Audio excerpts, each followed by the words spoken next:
Hi, everyone. My name is Dr. Kristen, and you are very welcome to this edition of Welcome to My World, where I am joined by Michelle Arpin Begina. Welcome to My World is honestly, it's the most fun I have every single day. Abbey Research exists to educate about empathy and help people understand each other a little bit more in the belief system that if we could understand without agreeing or condoning, we could at least do life together easier and a little bit more cohesively. And so this story offers you and me an opportunity to listen to somebody who we may never meet in offline life, whose life is different than ours, for about 30 minutes to learn something that is outside of our realm of experience. And it is, honestly, I've been doing it for a couple months now. This is still pretty new in the series, and it is legit just my favorite. I love it so much. Like I said, I am joined today by Michelle Arpin Begina, and Michelle has used money lessons from her life to rethink how financial advisors and their clients have traditionally worked together, which is so needed. Rather than thinking of her role as a gatekeeper to portfolios, she sees real value in being a gateway to personal financial freedom. Michelle is a technician of financial planning, investment, and wealth management, but what differentiates her from other financial advisors is that she spent the last 2+ decades studying the unconventional, non-financial aspects of life satisfaction, financial therapy, behavioral bias, choice, and decision advising. So fascinated. She believes we all need to examine the money stories, scripts, and lessons that affect our financial psychology so that we can rethink what we know about money to have more of it. I can't agree more. Michelle lives in Wyckoff, New Jersey with her husband and son. She's an avid photographer, and her boys are her favorite subject, which I totally get. Michelle, thank you so much for joining me. Thank you for having me. I'm really excited to be here. Oh my gosh, I am fascinated by this idea of financial therapy. I've never heard it phrased that way before. Can you unpack that for me? I can. Everybody seems to have that reaction about financial therapy, like, oh, I need some of that. And then they say, what is that? Yeah. But we know, like, we need a little bit of healing around our money. So financial therapy is really the intersection of traditional mental health therapy with traditional financial planning and investment management. Okay. It's not necessarily the practice of mental health therapy, but it borrows, like a practitioner like me, borrows from that field in terms of their therapeutic techniques. Okay. And it's really to help people to understand why they may be stuck and help them to become unstuck. So they may have a block around a belief that they hold around money that is preventing them from acting or taking action and having the behaviors toward the things that they say that they most want in life.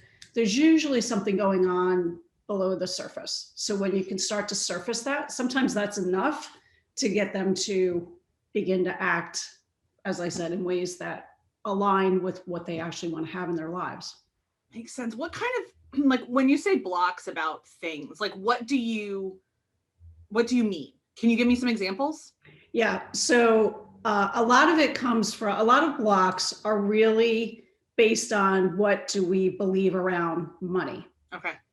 So for example, if you're told money isn't important when you were growing up, you can start living your life that way. So if money's not important, you might make it, but it's not going to stick around because it's just not important. So you're not going to treat it with the same respect as you would if you did think that it was important. Or you might think that money is bad. And if you have money, and I've seen a lot of people do this, if you come into money and you think money is bad, well, then people with money are bad, and I don't want to be a bad person. Oh, that one connects for a lot of folks I know personally. Yeah. So there's a lot of beliefs that are subconscious to us. I mean, let's face it, our parents do not sit us down with a PowerPoint presentation when we're little kids and say, here's the difference between a stock and a bond. And they don't go into, this is what I believe about money and this is what I want to impart to you. Yeah. It's just subconsciously transmitted from them to us, right? We get it by osmosis. We get it by watching what it is they're doing. Yeah. So our parents are our biggest influences, but so is the culture that we're raised in, the socioeconomic times that we are living through, the zeitgeist of the moment that we are coming of age in. So there's a lot that goes into our filter, but we just absorb it. And most of us don't stop long enough to really think about, what were my experiences growing up? What did I make them mean? Because that's the key.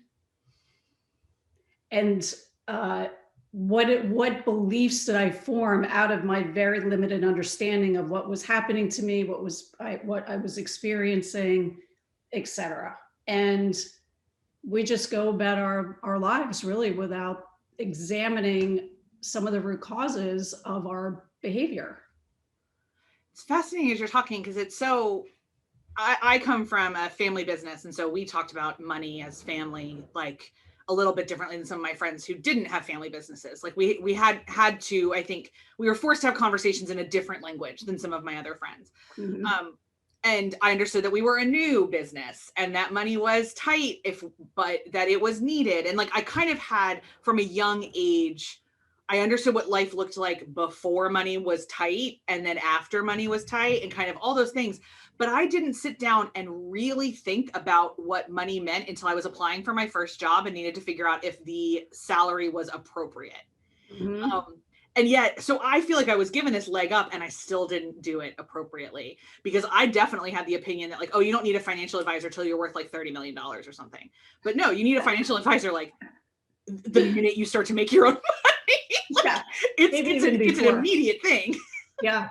Well, I think one of the biggest needs, and the role of the financial advisor is really changing. And what the research is actually showing is that a lot of people would like their financial advisor to actually help give them career guidance, because so much of it involves money. And here's another one. This stat really blew my mind. So there was a survey that I read recently where 20% of the survey respondents had financial advisors. Okay. 64% of them felt like they had no one to talk to about their money. What? 64 of that 20%. Thought they why are you paying oh my gosh. But here's the thing, because I've tested this out with a couple of friends to say, okay, does this hit you the way it does me? I mean, okay. I'm in the field, I work with people on their money, I work with people on their mindset. So I probably just have a totally different point of view about this than most normal people walking the planet. And they said, no, I would never talk to my advisor about like my anxiety around money or my real concerns around money. And I think it's partly, we're both trained. The financial advisor is trained a certain way, so is a client. So a client has a certain expectations of what they do and do not go to an advisor for. And an advisor also has the same, like I don't perform therapy and I don't perform therapy either. Like I have my graduate certificate in financial therapy. It is a real thing. I don't consider myself a financial therapist. I don't have a mental health degree, but I am therapeutic in my approach. And that's the key. And what I mean by that is I don't want to miss the financial forest for the trees. Right. In that if I have a client who has had a great career and can afford to retire and simply won't because she has enough money, but she really has not internalized that, there's something more going on. Like that sounds like a great problem to have. Not if it's tearing you up inside and keeping you awake at night and disturbing the peace of your soul. Yeah. Exactly. And you're an empathy expert. And I always say, empathy pays, like literally it pays. And, in a money context, what it keeps us from is having our status in life match the state of mind that we want. That's often a disconnect. Okay, because our status is something we probably do against other people, and what we want is against our own ideas of self. Okay. Well said. Wow, I'm going to quote that. That's amazing. Yes. Go for it. That's exactly what I'm talking about. Yes. That's exactly fascinating. What I'm talking about. It's so funny because as you say that, like I reacted really strongly to that stat, but at the same time, it took me forever to hire a financial planner. And my parents have been telling me to do it since before I got married, because I was I have some, savings bonds and things from relatives. I have like stuff to know and take care of. Mm-hmm. And I have student loans because I'm a millennial. And so like they were always saying, like, just find somebody you trust and talk to them about it. Like just ask questions if you don't want to ask us. I was so ashamed that I didn't have it all together, that I wasn't one of the people in all the commercials for Charles Schwab who like knew their portfolio. I still don't know the difference between a stock and a bond. And to me, IRA is Irish Republican Army. So like, I feel so out of my depth that I wouldn't have even contemplated going to somebody until I was just very, very lucky. The woman that I now work with, I met personally through a networking event. I then trusted her, and I learned that I could tell her, I don't know what I'm doing. Yeah. And she wasn't going to take advantage of me. Because I think the other piece of this, so we have the guilt and shame around not really knowing anything about money. But then we have the other thing about like the same reason you don't want to take your car to an unreliable mechanic. If you don't know, like those of us who grew up in the Great Recession, like, how do I know you're not Bernie Madoff? Like, how do I know you're not going to do this? Because I don't understand this enough. Right. And it sounds to me, and from offline conversations we've had and things I've learned, that the part and parcel, first of all, is your mindset, but then is about some education yourself. Yeah. I am on a mission to expand our definition of financial literacy because we're missing the social emotional piece. Yes, it is the facts and the information and the knowledge without question. But there is a social emotional connection. And, you know, like you, I grew up in a household of a family run business as well. I always say some of my best business lessons came from the dining room table. 100%. Yeah. Like conversations we had on vacation were sometimes more formative than anything I've learned in a classroom. Yep. But I also saw my father's, he was an insurance agent. He would come to our house once a year. And from a very, very young age, I actually, you know, I would walk in, I would see my dad with his advisor at the kitchen table. And I remember from really young saying, oh, this poor guy, like my father's never going to listen to you. And he kept coming back year after year after year. And I say that because we went from, you know, my father started that business when I was about 3 or 4 years old. So what I remember when I was really young was how hard both my parents were working, how much time my dad was spending on the road, and how tight money was. And as my father started earning more money, that's when all the trouble really set in. Okay. So I noticed the relationship between my parents, the dynamic totally changed, our status changed. As a matter of fact, when we moved from an apartment to a house when I was 7. Okay. And when we moved, we also had some furniture delivered. And I remember sitting crying on our sectional couch as the movers were moving our stuff in. And my mom came and asked me, why are you crying? And I was crying through the tears asking, are we rich? Like my little identity was like, who are we? Because everything was so tight and scarce. And now it seems like we have stuff. And my parents are what I call high performance defiant. And what I mean by that is there is and they're not alone. There's what I call a poverty of prosperity. So for folks who are making enough money, they are not putting it away, right? They don't have what they need to have to show for it. Not that they want to show the world, but what they are going to need, right? So they don't have something that they've produced that's going to create sustainable incomes for them later on. My parents are what we would call spendthrifts, which is a super confusing word to everybody. Yeah. Right? So spend means spend. Thrift, that word used to mean prosperity. So the word spendthrift means to spend my prosperity. Okay. So essentially, because you don't have a healthy relationship with money, the money is almost like a fiction. Like you can't really grapple with it or do anything with it. So you just get rid of it immediately to achieve short-term goals. Yes. Like short-term pleasures, I guess, because they wouldn't really be goals if they're not part of a bigger picture. Yeah, it's a great way to put it. It's I think people who are in this mode, they have their eye on something. They may be able to save on a short-term basis, Right. but it's for a specific purpose that they are Okay. looking to purchase something. And I mean, Kristen, I literally grew up with parents who, as they got more successful, they would come into large account receivables in their business, large lumps of money, and they would buy a private airplane. And we would have $5 in the bank account. Got it. That's quite an environment to grow up in. Yes. Okay. Yeah. So here's the gift, right? Because we manufacture our happiness and we manufacture our absolutely experiences like that can take you down one road or another. The road it took me down really was it became my life's work. And the reason I first got into financial services the traditional way, which was financial planning, helping people to invest their money, all the things that we think about in wealth management, so to speak, was because I grew up watching this relationship that my parents had with money, individually with each other. I realized really early on that there is an emotional component here because I was living it and witnessing it. And I remember always saying to myself, you know, because I saw my parents were hardworking, smart, honest people, and they did well in business, but they didn't have their act together when it came to their money. But I saw the ingredients, and I always, of course, I saw my parents at their highest and best. And I used to say things to myself like, if they could only get out of their own way, right? Like the sky's the limit for them.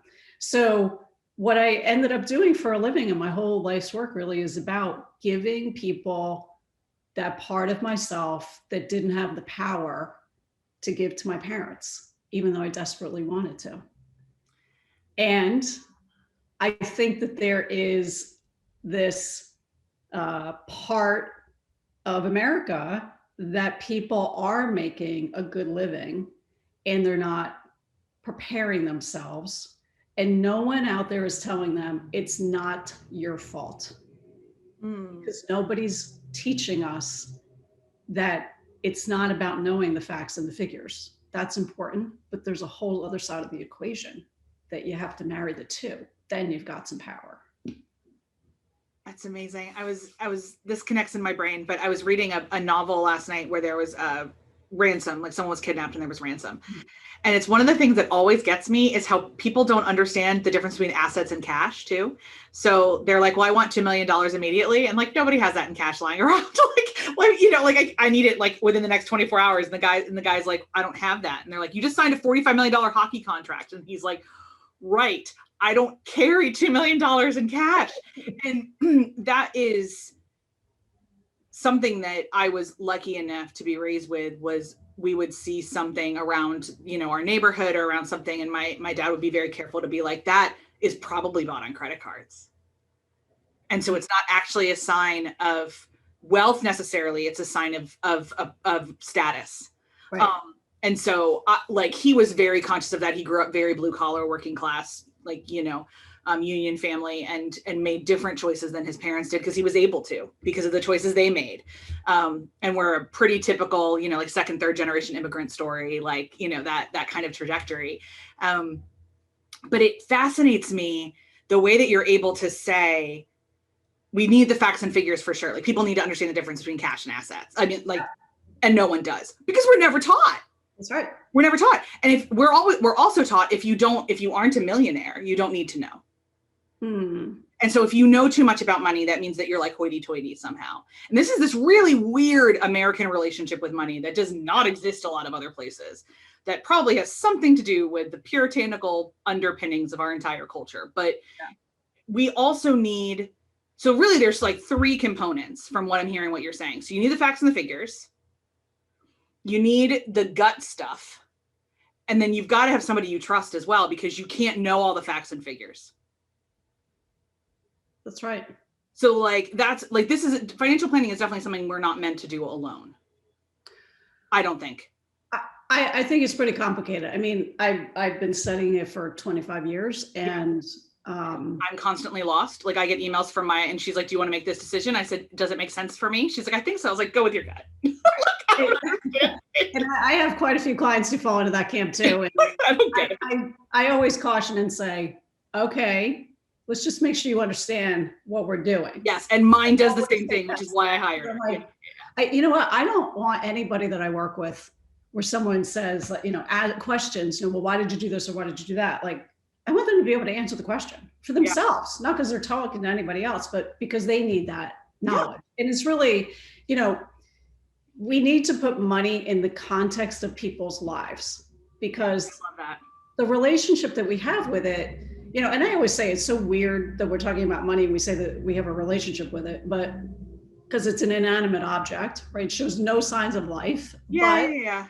It animates all of our lives. And we say that it touches all parts of our lives. And usually that makes me think, okay, well, that's about how I use my money to get the things that I want or the experiences that I have, which is true. But I also, my values, my virtues, my ethics, my beliefs are all entangled in there as well. And you know what I'm really talking about is like raising our consciousness around our money stories, our beliefs, where they came from, the meaning, even going back, like doing, looking at your family tree. What roles did your parents play with money inside and outside of the home? What did you hear? What was their relationship like? And then trace it to your grandparents, because I guarantee if you're sitting at the table, like you and I are talking, our parents are here, our grandparents are here, right? Like everyone's here with us. Everyone's here all the time. Yep. It's good to know where these things have come from, because as adults, when we hear things or we, come into an awareness around something, we have the power to question it, right? We have the capacity to say, that doesn't work for me. Like that, I don't believe that, like I did hear growing up, money is bad, people with money is bad. And I remember I had switched, as I went into high school, I came into a lot of different people from where I had gone to grammar school. And it was the first time I was really getting exposed to people who had wealth, and they were like the nicest people in the world. And that's what started me, and kind of going back to empathy, like, rich people don't get a lot of empathy. Like most of us say, oh, must be nice. How could their problems be terrible? Yeah. Right. But you know what, where we're trying to go from is must be nice to how sweet it is. Right? Like there's a transition in our state that we're really, really after. And, when anything is like out there, when anything is far from us, where we are not experiencing what someone else is walking in that mile, we really don't know what their experience is like, right? Good, bad, or indifferent. People who are poor, we have attitudes toward, well, they don't work hard enough. We have attitudes about all of it. What floors me is that we live in the most capitalist society in the world, and we have all of these foibles around it that are unexamined, right? Like if there's a country that should get this right in terms of opportunity and socioeconomic status, it ought to be us. Right. We have the resources. We just don't have any understanding of equity at all. And it's there's historical underpinnings to that and all of it, but it's both fascinating and grievous. Yep. Absolutely. Well, I could talk about this forever. This is absolutely fascinating. I love how you're thinking about this and how you're doing it. I want to thank you so much for joining me today. And it's been an absolute honor to get this peek into your brain and to see how you're working. Folks, if you enjoyed this conversation as much as I do, please make sure to hit that thumbs up button. It really does help, I swear to God. And if you like these conversations entirely, subscribe, because I have them all the time. And if I'm not having them with somebody that's a guest, I'm having them with Dr. Arpin, and we're talking about them together. As this airs, we've already finished our Handmaid's Tale coverage, and I'm sure we're doing something else equally as fascinating and hopefully a lot less depressing that you're not going to want to miss out on. So, Michelle, thank you so much again. Thanks for having me. This was great. And I'll see you guys next time on Welcome to My World.